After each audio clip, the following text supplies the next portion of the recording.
I've very much enjoyed my visit to Azerbaijan and the opportunity to meet with our partners here and talk about the nature of the UNDP program and the forthcoming renewal of the whole UN country team, a partnership framework agreement with the government.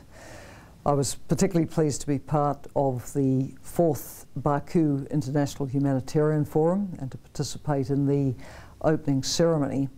And that was an opportunity for me to talk about the work which UNDP very much admires in Azerbaijan, which is very innovative, which we've had the opportunity to support and would like to be part of promoting even more through South-South cooperation.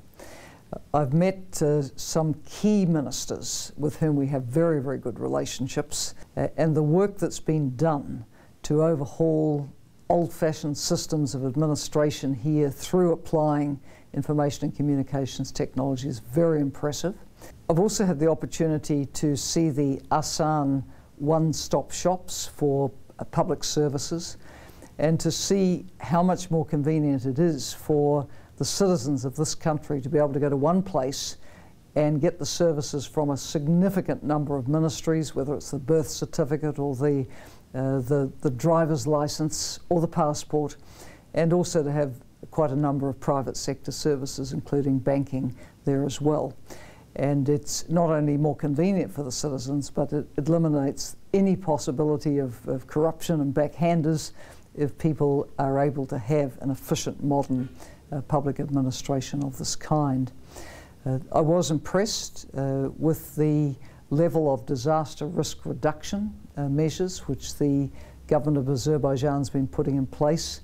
Obviously, with climate change, the level of resilience to disasters needs to keep rising, because we're expecting more extreme weather events more often, and that means even more planning for the vulnerable mountain communities and others who are downstream from where there could be significant flooding. So we look forward to continuing the work we're doing on the climate change adaptation with the ministries, and also supporting some of the cross-border work. We very much wish Azerbaijan a very good experience in hosting the first ever Global Youth Policy Forum. We've had very good discussion with the Minister of Youth and Sport about the vision for this forum and the vision for young people. We're in a world where 1.8 billion people are classified as adolescent or youth, and many of them in countries where there's not enough hope and opportunity.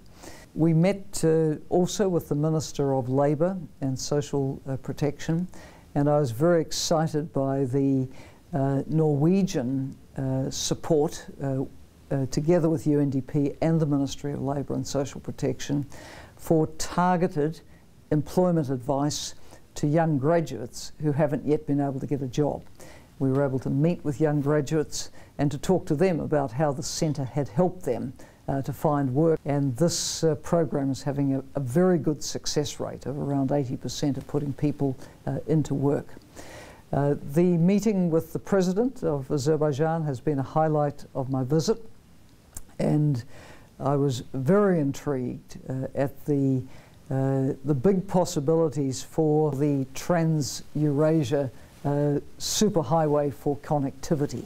We're very excited about the opportunities to work alongside Azerbaijan as a development cooperation program with other countries. We see a lot of opportunities to share the innovations that Azerbaijan has across the many areas we work in, whether it's civil service, administration, modernisation. I'm very interested in the role which Azerbaijan is playing regionally and also globally. I think Azerbaijan is determined to make a very constructive contribution to global dialogue. I was impressed by what the President said at the International Humanitarian Forum about the importance of dialogue and contact and engagement. Azerbaijan is a very good partner for UNDP, and we have a vision for the partnership which will see it grow into a very strategic one, where we continue to work on the development priorities, which Azerbaijan itself has, its Azerbaijan Vision 2020, but also take the Azerbaijan experience and our cooperation with the country into international development cooperation. We very much value the partnership, and we know it can be a stronger partnership even more in the future.